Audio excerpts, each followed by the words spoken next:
Go ahead and get out your unit title page. I think I have been forgetting to write this down. Sorry about that.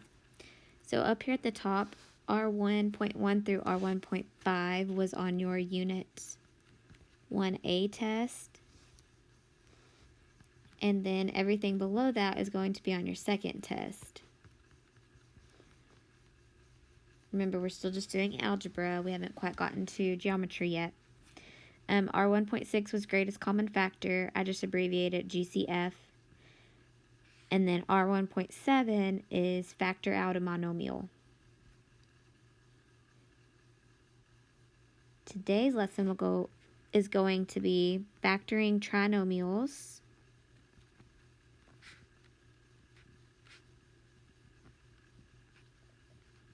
When A equals 1. So factoring trinomials when A equals 1. So take a few seconds and write that down. Factoring is one of those things that you will use throughout your high school math career and also in college. So it's really good to know how to do it. Okay, let's go ahead and get started on the notes.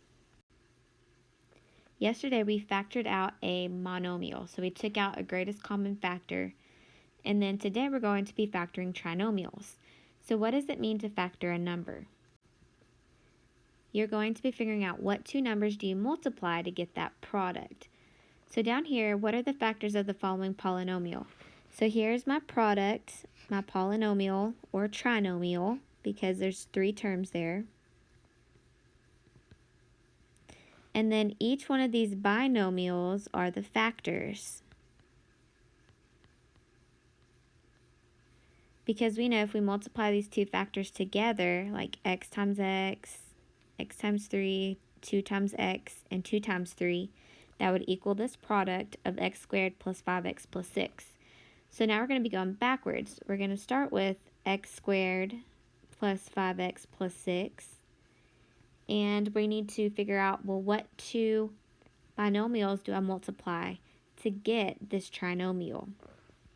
So let's go ahead and do that.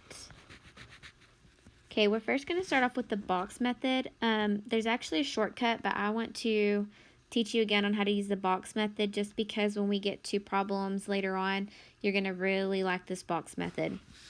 So I know we did this back in May. You put the first term in this top left box. You put the last term in the bottom right box. And then these two middle terms are going to be made up with two numbers that add up to 5x. And remember, you find those numbers by this step 3 that's bolded. So you're going to multiply the first and the last coefficients, which are a and c, okay? So my first term is a 1 and my last term is a 6.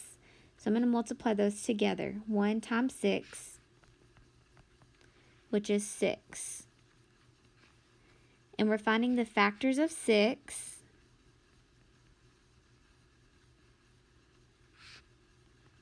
That add up to the middle term, which is 5x.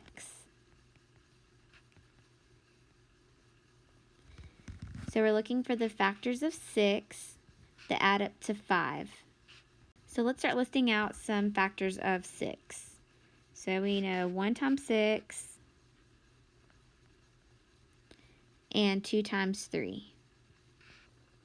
So I need those two numbers to add up to 5. So if I add 1 and 6, that would give me 7. So that's not going to work. And then if I add up 2 and 3, that equals 5. So I know that my two factors would have to be 2 and 3. And I'm going to put them in these diagonals, and I also need to put an x next to them because it represents this middle term of 5x. It doesn't matter if you put where you put the 2 or 3 in terms of the diagonal, but let's just keep it the same since we're doing the notes together. Okay, then we're going to factor out the greatest common factor of each row and column. So let's start with this first row. I need to take out the greatest common factor. So what number or variable goes into both x squared and 2x, and that would be x. Then I'm going to go to the next row. What's the greatest common factor of 3x and 6? And that would be 3. Then I'm going to factor this first column. So what is the greatest common factor of x squared and 3x? That would be x. And then this last column, let me erase that. There we go. So what's the greatest common factor of 2x and 6? And that would be 2. So you can see that our factors would be x plus 2 and x plus 3. And then an easy way to check it is just to multiply it back out and make sure you get what you started with. So you can multiply it back in terms of the box, or you could just distribute it. And you would get exactly what we started with, x squared plus 5x plus 6, which means you did it correctly. Okay, let's do these other two problems down here, and then we're going to see if you can figure out a shortcut. Okay, notice that we had x plus 2, x plus 3. And what were our factors of 6 that added up to 5? 2 and 3. All right, moving on to number 1 down here. So let's draw a box again. You put your first term in the top left box and your last term in the bottom right box. And then we need to figure out what goes in the diagonals. So to do that, you multiply your first term times your last term. So 1 times negative 15 is negative 15. And then it has to add up to the middle term of negative 2. So we're looking for the factors of negative 15 that add up to negative 2. So I know probably 3 and 5. But since this is negative 15, I need one of them to be negative. So let's try both of them and figure out which one would give me a negative 2. Negative 3 plus 5 is positive 2, so that does not work. But 3 plus negative 5 gives me negative 2. So I'm going to be using 3 and negative 5. So I'm going to put the 3x up here and the negative 5x right here.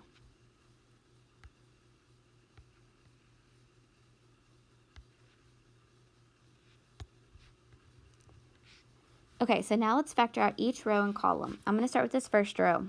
So the greatest common factor of x squared and 3x is x. The greatest common factor of negative 5 and negative 15 is negative 5. Remember that you always go with the sign that's touching on the outer edge. So since this number was negative, that means my factor has to be negative. Okay, now let's move to the rows, or to the columns. So I need to take out the greatest common factor of x squared and negative 5x. So since this x squared is what's touching on the outside, and it's positive, I'm going to keep my factor positive. And same thing on this last column. Since the 3x is positive, that means that factor is going to be positive as well. So the greatest common factor of 3x and negative 15 would have to be positive 3. Okay, so my factors would be x plus 3 and x minus 5.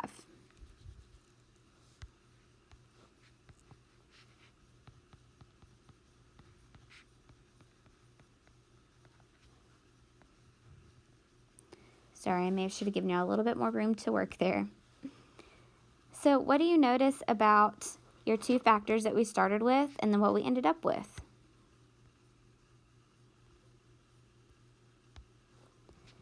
So right here, our two factors were positive 3 and negative 5. Well, look what happened. We got x plus 3 and x minus 5.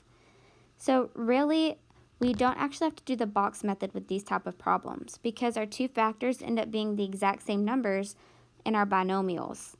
So let's go ahead and do the shortcut, and then we're going to use it for problem number 2. So what does a equal 1 mean?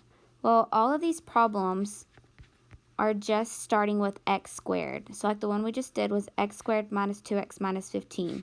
There's really a 1 here, but we don't have to write it. It's just 1x squared. So what does a equal 1 mean? That's whenever your first term is just positive x squared. So when the first term, I wrote too big, so I'm going to come over here, is x squared, meaning there's not a number in front of it besides 1. So the shortcut is that you don't have to use the box method.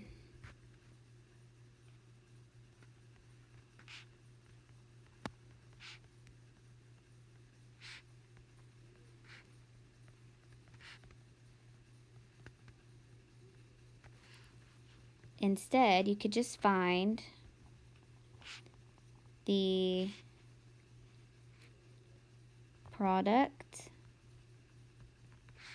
of a times c, which remember is your first and last term, that add up,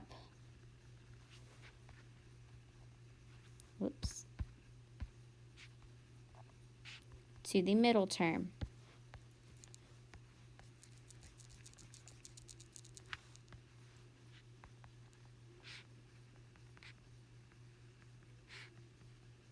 Which is b. So you don't need the box method, just find the product of the first and last term, a and c, that add up to the middle term, b. So let's use a shortcut for problem number 2. If you still want to use the box method, go ahead. There's nothing wrong with it. You just have to do a few extra steps. The next lesson we do, you definitely are going to have to use the box method, so that's why I went ahead and taught it to you. But if you want to keep using it and not use a shortcut, that is perfectly fine as well. Okay, and I actually see a typo in number 2, so go ahead and change this to plus 14. And then if you need to write typo above it, just to know that that's what the problem was supposed to be. Okay, so we are looking for the factors of the first times the last term that add up to the middle term. So the first term is 1, and the last term is 14. So 1 times 14 is just 14. And then my middle term is negative 9. So we need to think about two numbers that I multiply to get positive 14 that also add up to negative 9. Well, two numbers that pop into my head are 2 and 7. But if I add those together, that would just give me positive 9. So let's try negative 2 times negative 7, because a negative times a negative would give me positive 14. But then when I add negative 2 times negative 7, I would get negative 9. So instead of drawing the box, I just know that these are going to be my two numbers in my binomial whenever I factor it. So I could write x minus 2 and then x minus 7. And then if you want to check it, you could full it back out or distribute it back out, and you would get exactly what you started with, x squared minus 9x plus 14. On this last page, we're going to be going over something to help you remember whenever you need positive or negatives for your factors. So with this first problem, let's just go ahead and factor it. So I'm going to use the shortcut. 1 times 10 is 10. So we're looking for the factors of 10 that add up to the middle term of 7. So 2 times 5 would work. 2 times 5 is 10, and then when you add it together, you get 7. So my factors would be x plus 2 times x plus 5. Or you could write it the other way, x plus 5 times x plus 2. Either way would work. Okay, so because both of these signs in my original trinomial are positive, that means that both of these signs in the binomials are going to be positive. This very first one determines if it's positive or negative. So it's positive. And then this last sign determines if the factors are the same sign or different signs. So if it's a positive sign, that means they're going to be the same sign.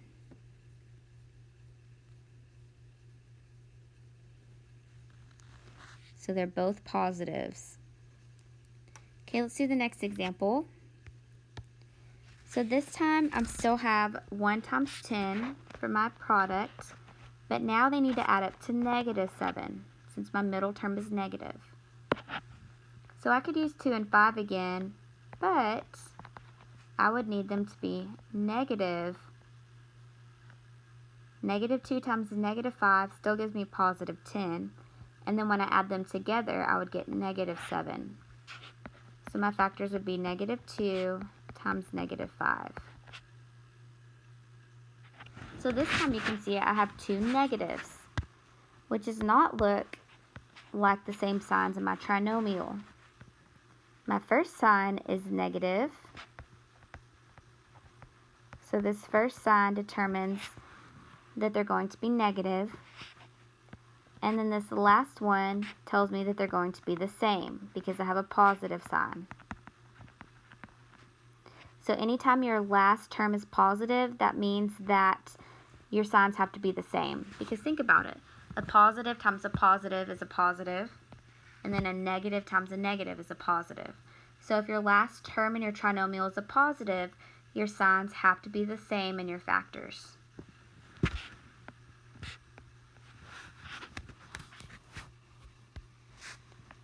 Alright, let's look at these last two examples of when you would have different signs.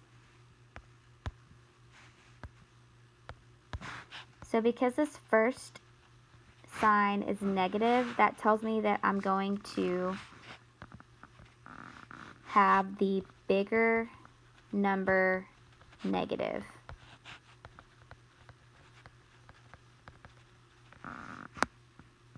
And then because this last sign is negative, that means I'm going to have different signs.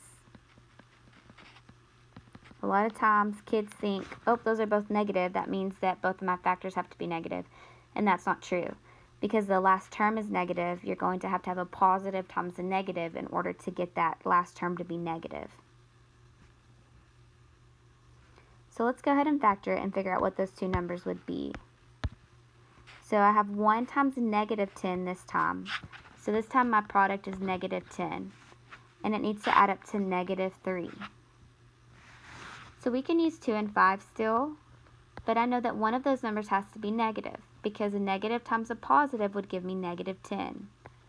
So let's figure out which one. -2 plus 5 would give me +3. And then 2 plus -5 would give me -3. So since we're looking for a -3, I know that my factors would have to be x plus 2 and x minus 5. And you can see that the bigger number, 5, is negative. That's what we meant over here by the bigger number has to be negative. So then moving on to the last one. Since my first term is positive, that means my bigger number is going to be positive.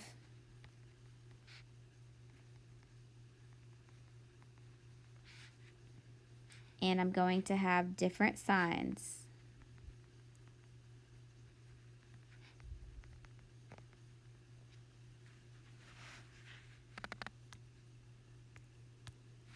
So basically, we could still use 2 and 5, but we just know now that the 5 is going to be positive and the x is going to be negative.